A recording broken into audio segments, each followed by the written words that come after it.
Okay, so before the break, we looked at image maps and then got started into design principles. I couldn't remember how I made the little hint boxes pop up.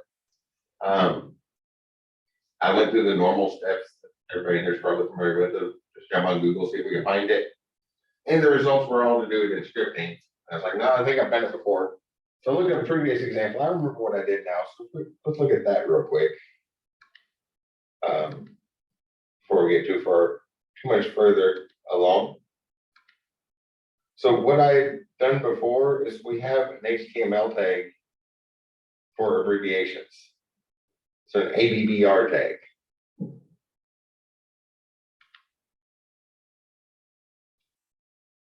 And then we can put things in that abbreviation.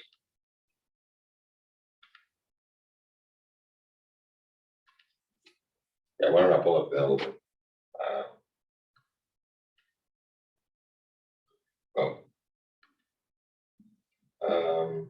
Where did this one go? This one went to my item.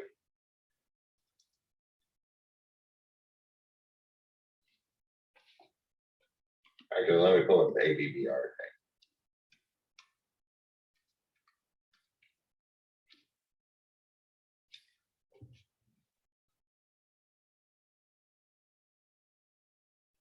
So the abbreviation, what it does is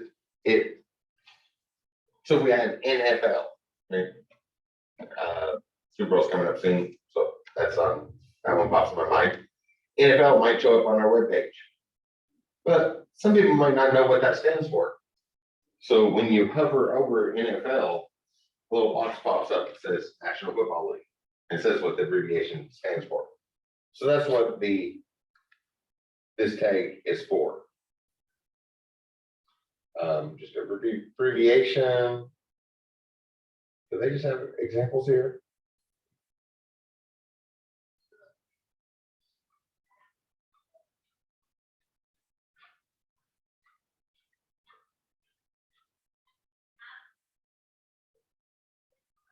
There you go. So now, like here, so LOL might show up on a web page somewhere. And when we hover over it, we get the little box that says what that stands for. So we can do the same thing on an image map and get little predictive text out of that. That goes to the title. Title equals my Ivy page, and at the end, yeah, that's already there. So use that abbreviation one and set the title attribute to the words you want popped up on there.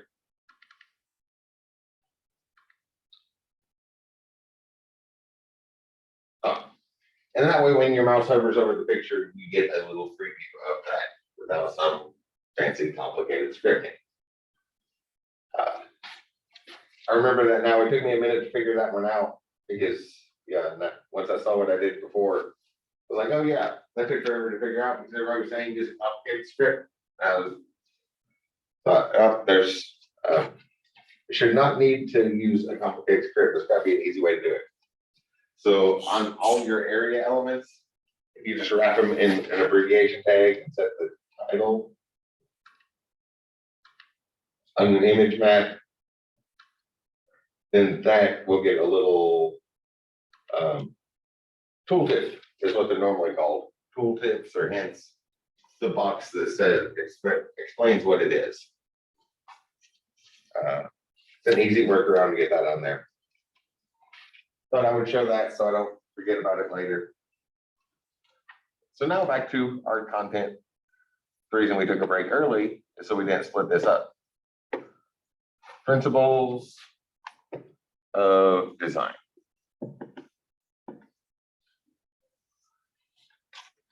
So when somebody studies something in particular, graphic design, interior design, fashion design, maybe to some extent engineering design, but where engineers would apply that would be like the interior of an automotive, which sort of seems like it's starting to push fashion or interior design concepts. But the sort of thing designers would study. there are some key elements to study that we want to focus on. That we really want to focus on in order to make things appealing to humans in general. The first one is repetition.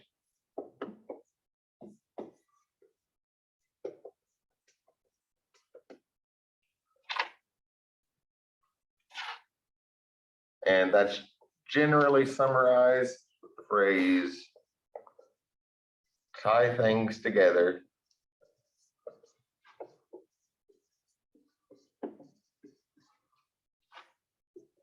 with repeating patterns.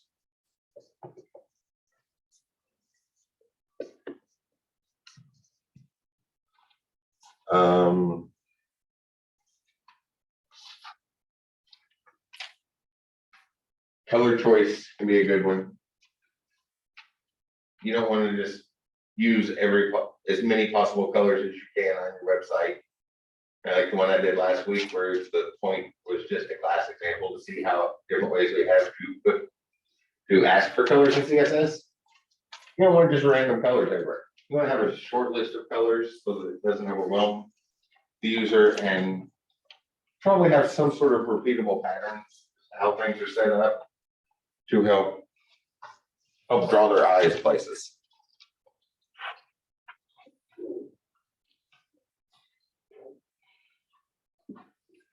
I'm just going to draw some little geometric shapes here. So some sort of pattern there, like 3 triangles. And that sort of thing. A repeating pattern. So if the user starts looking at it and notice the part they're really interested in is this triangle here, they don't have to read in detail every single bit on the page. They see it in the pattern, and the human mind really, really likes patterns. So we want to be consistent with it. So first thing they're going to do is see if that pattern applies elsewhere.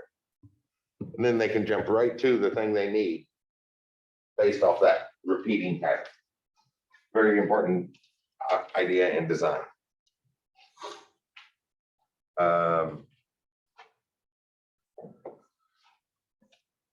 And when you follow that, the second one becomes very all right on the board. Contrast. I was trying to think of a word that meant contrast, as a synonym to it. I didn't want to actually use it. Something that counters those repeating patterns, the things that really stand out.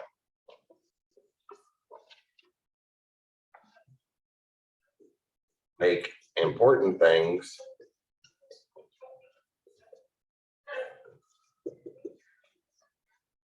stand out. This here in this picture with that repeating pattern of triangles. If I had one more pattern here that almost looks the same. It's a very similar pattern, but it should jump right off the page at you, right? Like, okay, something important is going on in that one. Pattern looks similar, but it's different.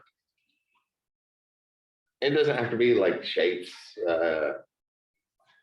It could be like headlines, images, the way you put borders around images, types of indenting, repeating patterns of colors.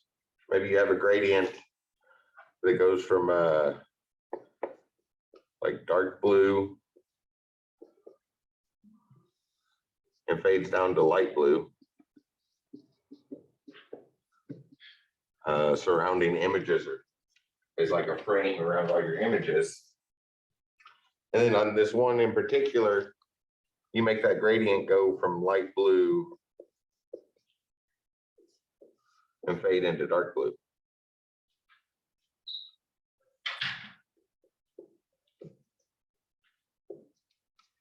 It's not a completely different pattern. It's still the general idea. We have the same 2 colors. They're set up as a linear gradient. but it is definitely in contrast to the general repeating pattern on the page. And that can be used to make important things stand out.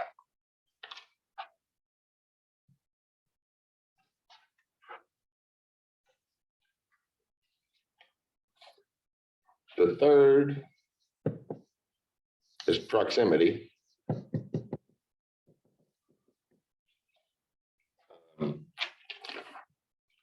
Group related things.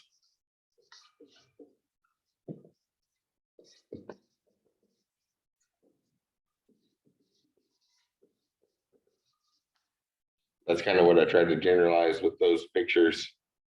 The groups are all similar, they're scattered around, but the human mind really, really likes patterns. We will see patterns where there are no patterns. It's a well-known thing about the people will spot patterns where there's not patterns. So if you intentionally put patterns together, the user's going to pick up on that quick. You know, I'm probably familiar with it some too, just from navigating things on the web. You kind of start at the top of the page and skim around the way things are laid out. And then you start skimming really, really quickly because you feel like your mind has picked up patterns, so you'll be able to spot the information you need without focusing on every single word, reading slowly and all that. That sort of thing is done on purpose. So you'll want to consider these things while you're putting your web pages together. And the fourth core principle of design is alignment.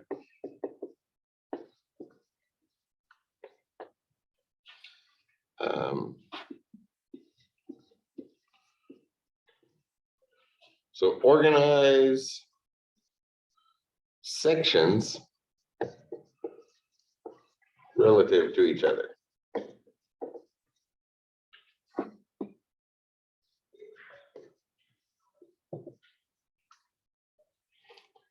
First thing that pops in your mind when I say those words is probably a grid, right? A nice square grid, but it doesn't have to be.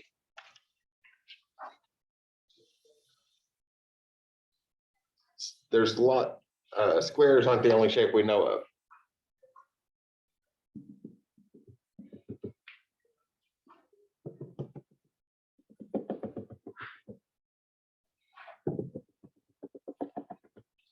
So draw some lines there.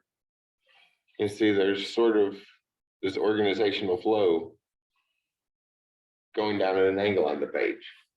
Some sort of alignment to organize the sections because of that thing I just mentioned, that the human mind is very prone to pick up on patterns.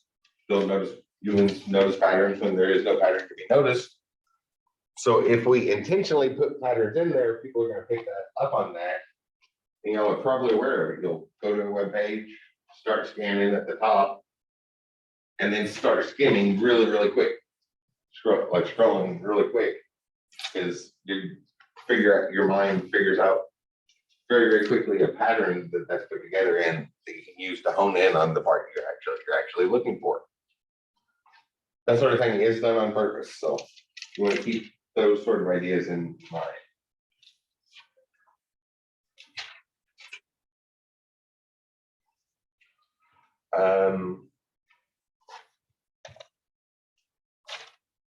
Do I have room for the last 2 points? So other sites, a couple things that relate just to websites in particular. This is the general principle of design for anybody going into an art or design sort of field. The things artists tend to think about, but in particular the trained sort of artists are the ones called designers. Graphic designers, interior designers, fashion designers, shoe designers, car designers, that sort of trained artistic aspect. But it's a well-formulated pattern, so we can be familiar with it. And That's the 4 core principles. So those are the words that you will want to put in Google searches to learn further. Repetition, contrast, proximity, and alignment. But you probably already know what the words mean, so just keep those in the back of your mind every time you go to design a web page, such as your final project, which is coming up soon. For websites in particular,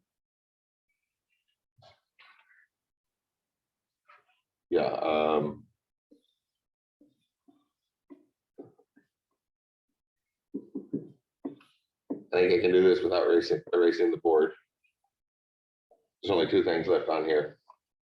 Or 2 things left on the notes, and only one of them is going to go on the board. So, make the site easy to navigate.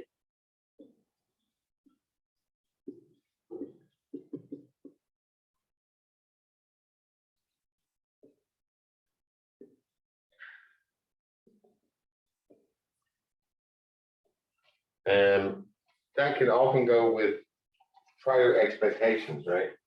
There's something, the way websites are laid out is very conventional. It's not standard, right? It's not something that's going to fail if we don't put them together that way. But there are some conventions, and the end user is used to those conventions. So if you follow the conventions, as soon as they go to your website, they already know what to do. They don't have to spend any time learning it. It's even more important than like regular software graphic user interfaces. Is in the on an average piece of software, you only have 5 or 10 seconds to convince the user to use your stuff. And if they don't know what to do in that time, they're probably going to look for a different piece of software. Websites, there are some conventions, but we have a lot more freedom. That's one of the problems with that thing we just looked at a minute ago. If image maps exist. They're not difficult to use. It's even updated. That is kind of what the W3 school site used to have about image maps.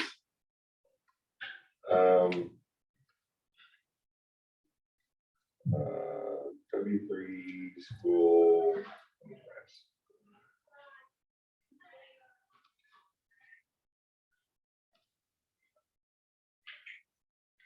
So hopefully by this point you've looked at a couple things on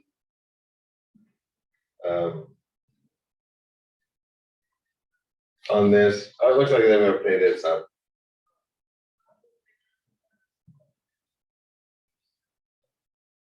Yeah, it looks like they've updated. For years, their site just had a couple of quick notes. It was like one short paragraph. So they barely said anything more than image maps or something that exist. They exist, but that's the one least likely to fall into the easy to navigate category. They're only going to be useful if your users know that those are links or buttons to run scripts. If the user knows that that image is clickable, it's the only way that's easy. Breadcrumbs.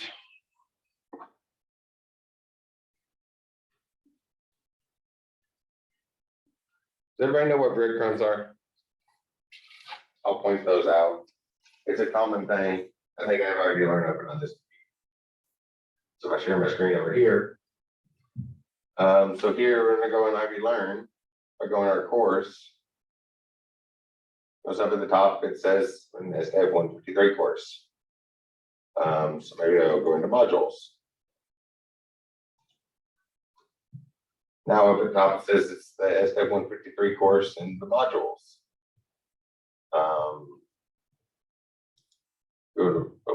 That collapsed it. We'll go in module 1 somewhere. Or one, where are we at? Are we at module 4 now? Did I start today? Where's today? Yeah, that stuff was due today, so we must be on this one now. And notice up at the top, we kind of ran out of room. So the ... But we're in SDEV 153, the pages, module 4 overview. That those links thrown in up at the top. that tell a user where they're at on the site. Those are called breadcrumbs. So we can get back to previous pages. It's the old analogy of, like lost in a cave or lost in a forest, and just drop your crumbs of bread as you progress into some unknown territory, and then you have something you can follow on the way back out.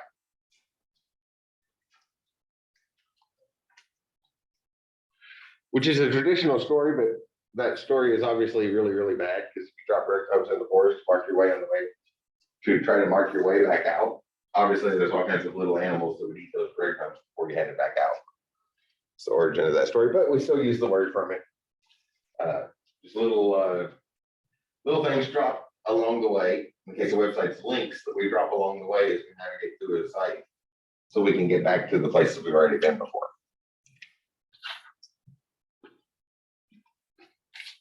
What else do I have in here? Oh, make the site easy to navigate. So that was the first one. Breadcrumbs are kind of a sub point on the easy to navigate, but just as important is make it easy to skip navigation.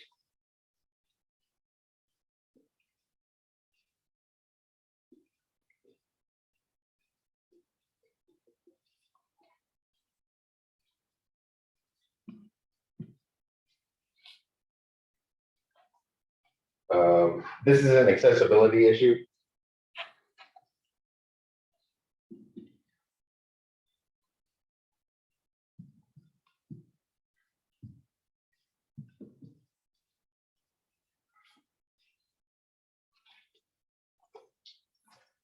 I keep thinking I'm going to pick up one of the proper tools for this. Anybody ever seen how quadriplegic people have to navigate through a website?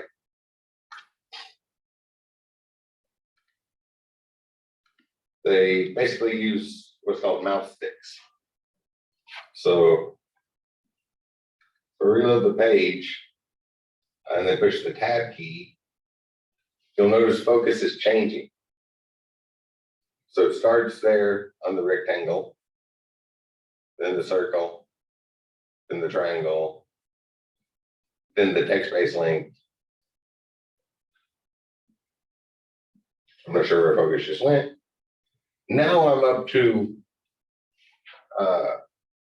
the thing next to the address bar, and then finally the address bar. So if somebody, a quadriplegic person, wanted to use your website, they have to do that with a stick in their mouth. They have much better ones, they're fancy medical devices. But to navigate through your website, they have to hold a stick in their mouth and hit the tab key over and over again.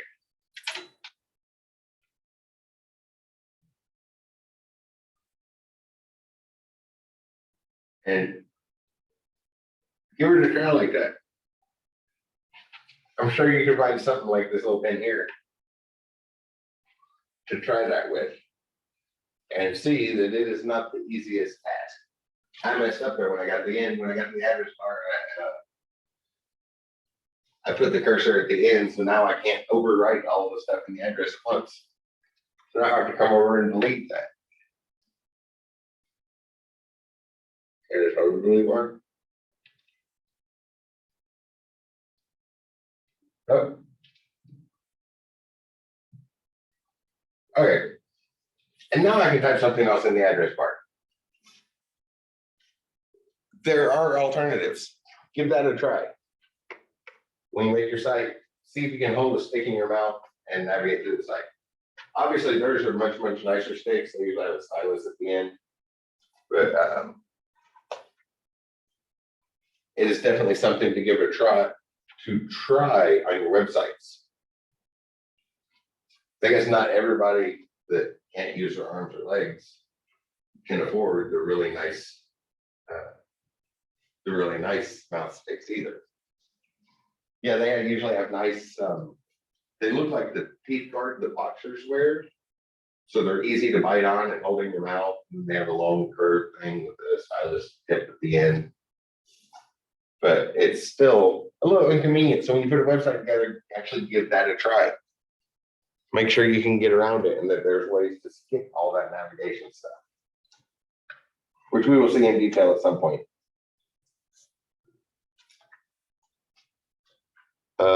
Last key for you I want to put on here, right on here at the bottom, is make your site dynamic. We'll see how to do this. This is kind of relates to the last point. I'm going to put in the condense and only show if required. Make it so the page changes. Condense and only show as necessary.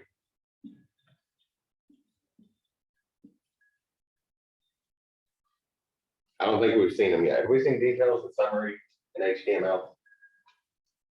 If not, that's the collapsible sections where we have a little triangle and we click on it and then the whole thing expands or the whole thing collapses. That would bypass that navigation problem. If we could collapse our nav bar and get it out of the way, then we don't have to hit the tab bar to get all the way through the navigation. So there wasn't very many buttons on that when I was clicking on there compared to the average websites. Some websites have a lot of spots to click and get very inconvenient with those things like mouse sticks. So have ways that you can condense it. Maybe not necessarily for every single user, but there are other things we can check. If somebody, well, like we just saw, would be clicking through your site with a mouse stick. There are other that their browser could be set up to know that and have an alternative, and then load the proper version of the thing, like that language attribute that we put in the opening HTML tag. Everything so far has been English, but if the browser is set, if the browser knows the most common user on that computer is a Spanish speaker, it's going to try to open HTML pages that have that language attribute set to SP. I think SP is Spanish. There's a list of the codes.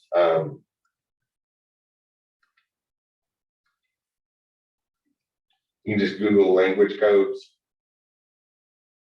HTML, and then you'll get to finish typing it. And you'll notice that they come from the ISO, the International Standards Organization. So it is a very well-defined list.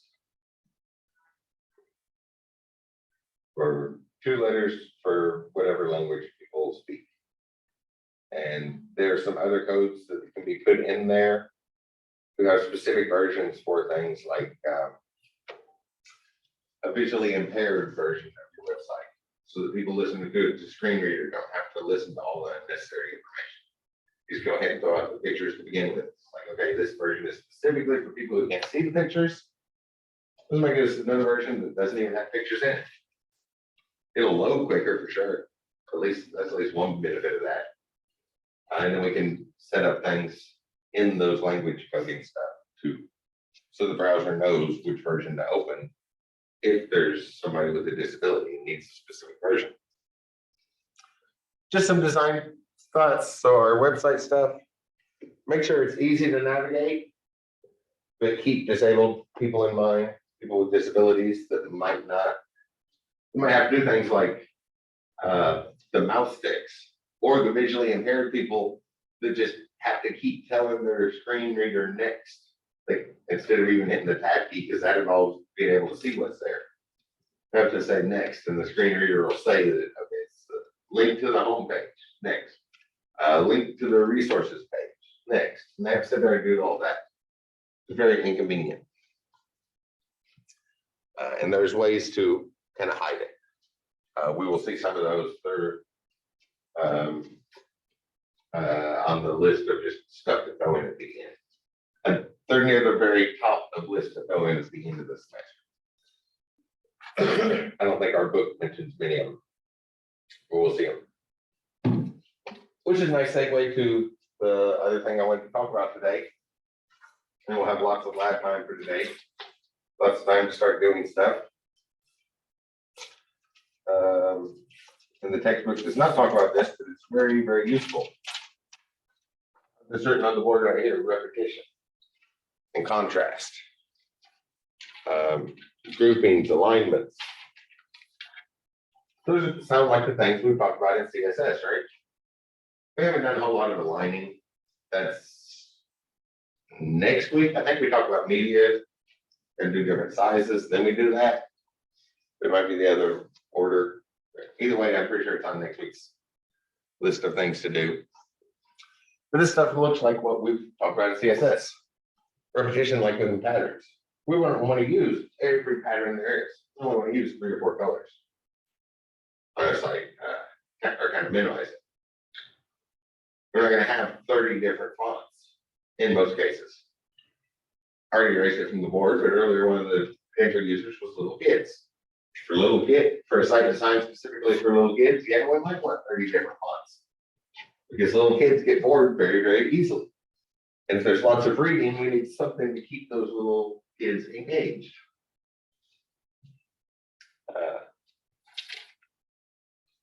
But there's a finite list of things, so we're not going to use a whole lot.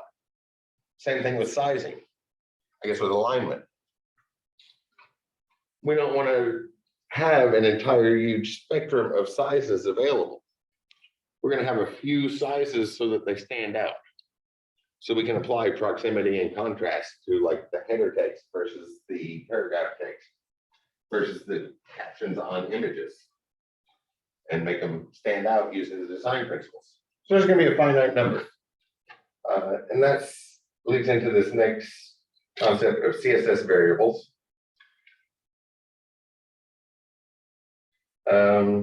I don't think any of this needs wrote on the board. Previously, this was one of the things in the list of the odds and ends at the end, but it seems like it goes well with design because of that segue I just did there. So let's take a look at CSS variables. Main reason is the same reason we use variables anytime in programming. The convenience factor when updating. We set up all our stuff for a certain site and certain colors, have that called throughout. It would just be a copy and paste to put that everywhere. We show it to the client and they're like, oh, I was wanting something just a little bit lighter blue than that. We'd have to go through and copy and paste everything again. But that's like if we manually type the numbers all over the place for a scripting type of program. There's a convenient way around that by storing it in a variable. We can do the same thing with CSS stuff. And then we'd only have to change that. And there's a new concept we'll see later in the semester that is really becoming prevalent in the field. And it's only within the last couple of years. It's been around for about 3 or 4 years when they started hearing about it more and more. But over the last couple of years, while everybody was working from home, it's really, stood out a lot more. And the CSS variables are important in that. But we'll see that. That's something to come later in the semester. But not just the CSS variables. So I'll close this and make a new file here.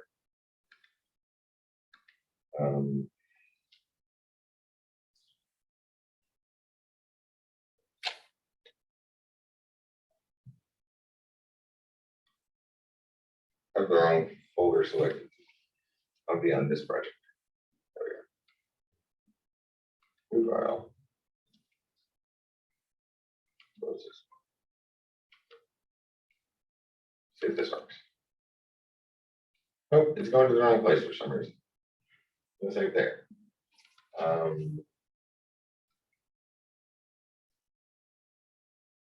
call it var.html.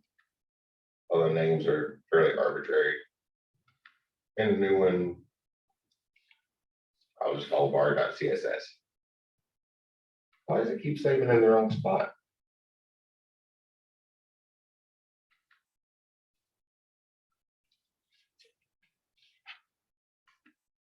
So first off, just some HTML stuff to use.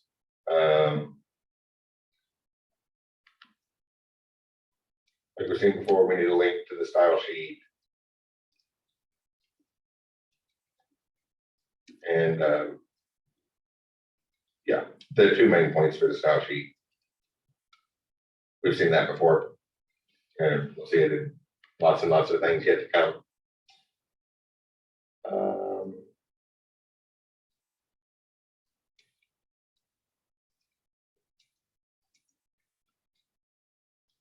So I'm just going to put a couple paragraphs on here with class identifiers. Hopefully, be enough to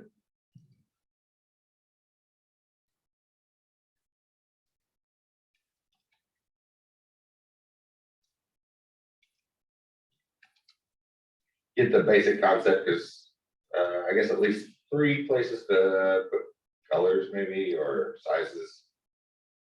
Class equals letter. Hopefully, I'll remember those names when we get over to CSS. Even more words.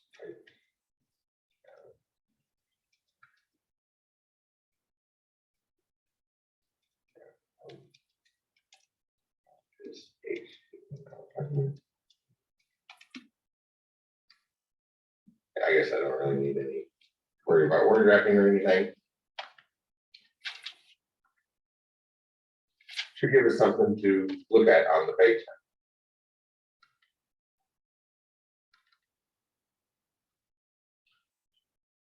Yep, some words so we can go to the styling stuff. So our variables all follow a particular pattern. We need to put it somewhere up at the top. What I've always done is use the body tag, because it's for our style rules. So anything that is visible is pretty much going to be a child of the body tag. Other reference materials say to use the root tag, just colon root, the parent of everything, but we haven't talked about pseudo selectors yet. So that might have to wait until we talk about pseudo selectors. The body tag will work, either one. A lot of reference material has this, but just putting it, saying it applies to the whole body will work just as well. I'll stick with this, and we'll talk about what root means soon. Just like when we put the dot for the class name, there's something implied before the colon. So essentially, this is the parent of whatever element we select. So anything like any of our other selectors go before that colon, and then root refers to the parent. But we'll talk about the pseudo selectors soon. And to set up a variable, they all have 2 dashes. So I'll call it color -1, and then assign it some maybe RGB value. 36. I'm going to bring that. B6, A2, 45. And that stores that color into a variable that we can reuse anywhere else in our stuff. So we call up one of those selectors, maybe the first one. Said set the background color to color 1. Oh, to color -1. But we need to ask for that in a specific way. We'll call this pre-built function var, and then pass our variable in there. With the 2 dashes. The 2 dashes tell the computer that that is something defined. So then it goes up to either the root selector or the body selector, or whatever the topmost parent selector it can get to is, and looks to see if we actually define that, instead of typing those numbers in directly.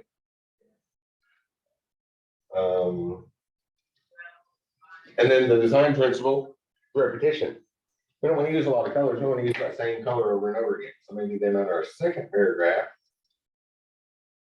we want that to be our foreground color.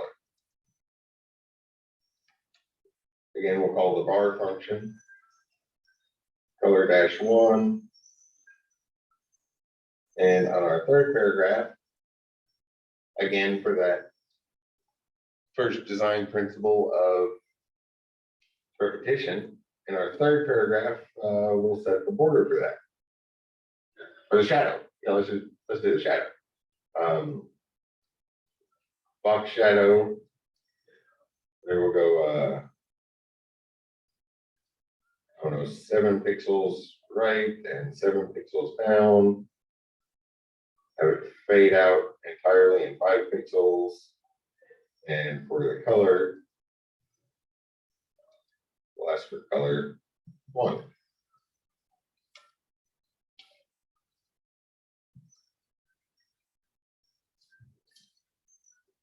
So the CSS variables definitely make that easier to fit that repetition principle. With that shadow there showing up everywhere, those words in the middle, and there's a repetitive color throughout. And if you show that to the client and they're like, oh, I always want something just a little bit darker, and come in here and try changing it. I guess this one would be darker.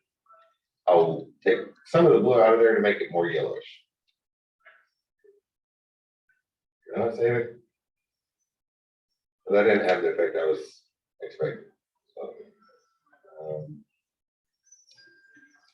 add some green to it. So some more even mix. There we go. A subtle change, but it all changed together when it's stored in a variable. I think a lot of y'all have probably seen that in other places as well, in the scripting type of programming courses. We're talking variables about length about variables, but if you haven't, it's just a really useful way to save stuff. Or this principle of design alignment. We want consistent spacing around. So maybe I'll make one called my margins.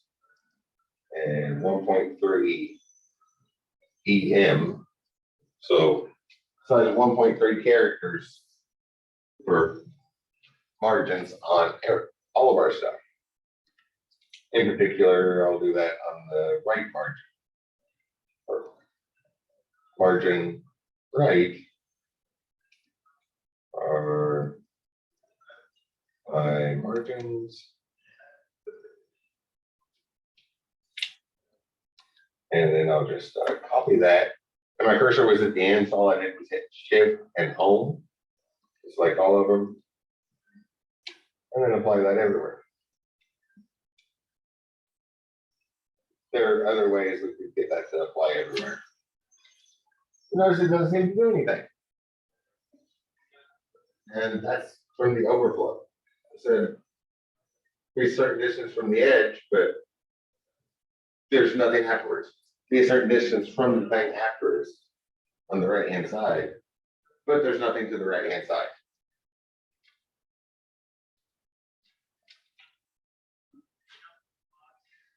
And a more efficient way to do that, I'm going to change that to the left.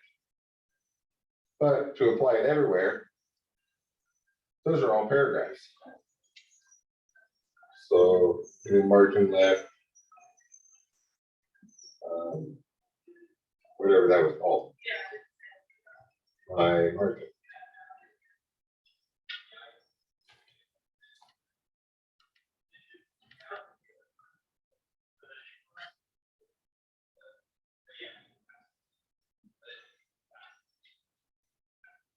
Oh, oops. And just like we have variables and other stuff, you have to spell it correctly. Sometimes things will overflow to the right, so it might have just been a typo last time. Yeah, and then everything moves over a consistent amount, and that spacing's consistent with the repetition. The top as well. Margin top. are my margins. Make sure I spell it correctly. And we get space, that more even spacing. That's very subtle there, but it's still the repetition issue.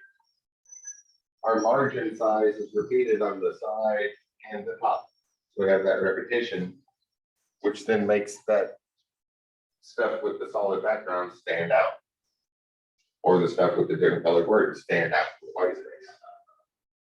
White space is important for those reasons. You need the white space in order to identify patterns. The repeated and proximal patterns, you definitely need a lot of white space to hone in on those. So users can hone in on those. Contrast helps, it helps with the contrast as well. But really for the repeating patterns.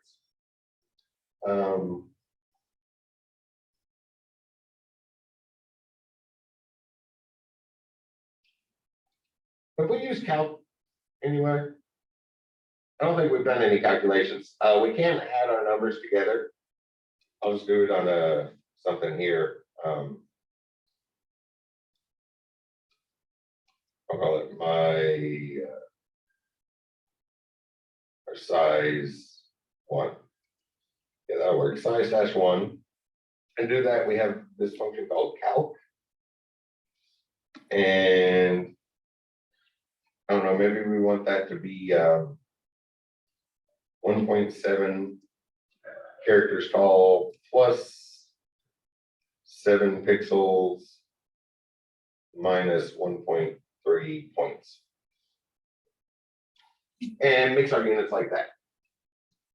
The computer knows what all of those units mean and usually doesn't have any trouble doing that. So then on maybe the header, I'll set that as the font size. Font size to a variable size 1. If that's what I call it. Sometimes it's dangerous to make these things up off the top of my head. That looks like the right name. Uh-oh.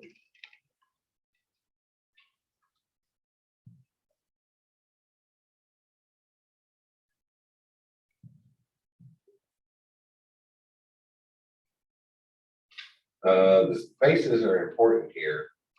Make sure your operators have a full space between things and no space by the units.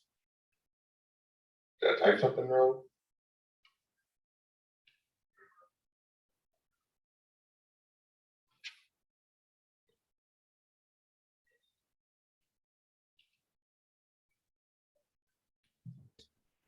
I think you've got a colon instead of a semicolon there.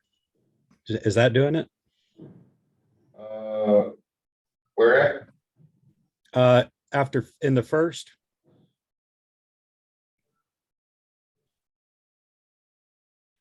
Font size, first font size. Yes, that would make a difference.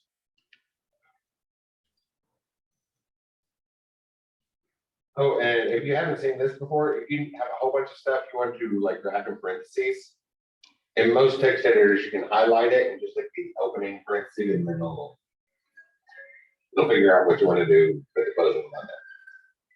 Let's see if that fixed it. Oh, where's Pentium? There we go. Notice the space changed too, but we still have repetition. So we can mix and match our stuff. And this is one of the nice things about those EM units where it's based off the text. Our spacing changed. I just pointed out how we had that same repetition of white space around the left to the top on all 3 paragraphs, but now it's different. But it's different in a contrasting and aligning way because it is still based off the size of that text in that, I guess, header section now, right? So even though it's different than the spacing on those next 2 paragraphs, we kind of take it individually that spacing relative to the words in the paragraph is the same in that header section as those other ones. One of the nice things about the EM units, because they fit really, really nicely into some of these things. It broke the constant repetition, but gave us a contrasting and proximity, a proximal contrast sort of repeating pattern to it. Those are concepts to see. Everything we've seen in CSS, we can put in variables. Always start a CSS variable with 2 dashes. And then do the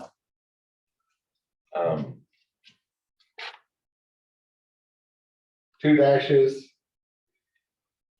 After that, you don't have any restrictions, but CSS is, you probably noticed, at least started to notice by now, that CSS does have a very particular naming pattern and how everything's set up. So after those two dashes, most people do still go ahead and follow that CSS naming pattern. Spell your things out with the dash in between the words.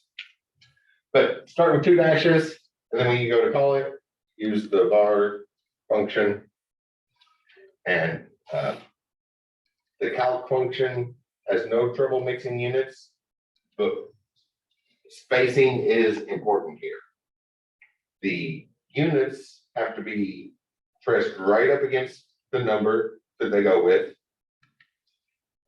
And the operators have to be space delimited.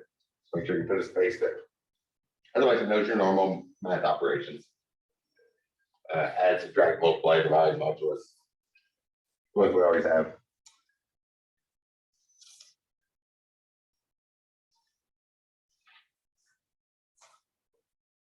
I did not put anything in my notes about integer division. But when CSS is processed, it's processed from a C family of languages. So I'm thinking the division is probably integer division. It would take a few minutes of test to set up a test to think through very carefully numbers that we could tell the difference of whether we're getting exactly 1 or 1.2, something where we could test that. But I'll see if I can set up a test to determine if that's integer or floating point division. I only put one. It's in the C family of languages that processes C cascading style sheet data or cascading style sheet rules. So it probably goes with just the C integer division. But make sure you put a space around your operators and no space between numbers and units. The var function, all those. Any of the properties we've seen will work with that. It's a very useful thing, been growing in popularity.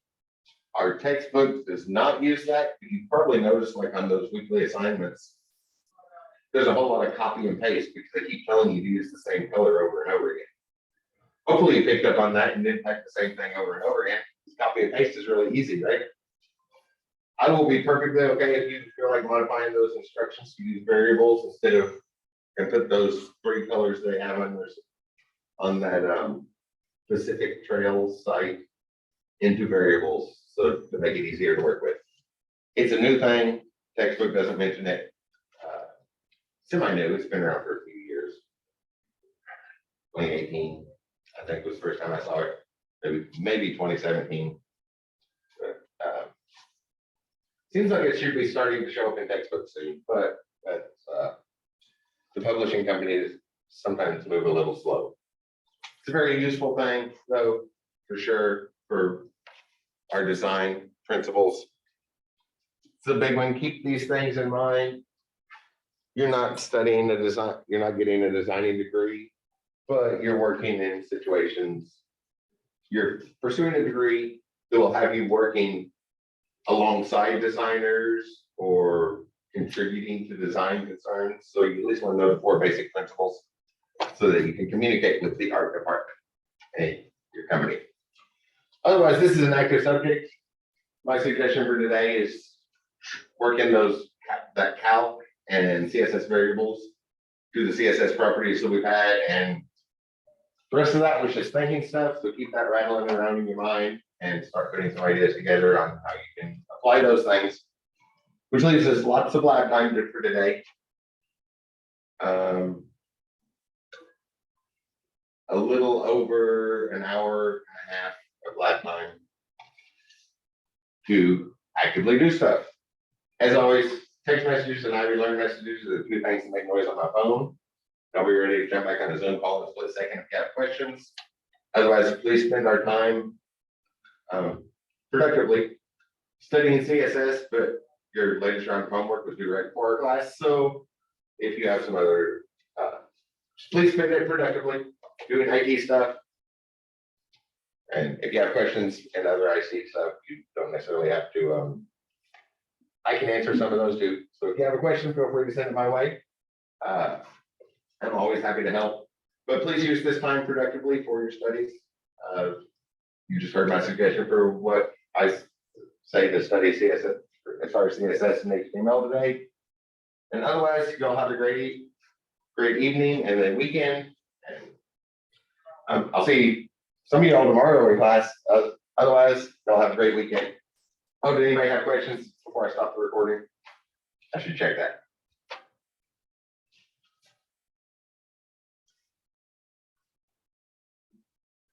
I assume the silence means no questions. I will see you all next week. Have a great weekend.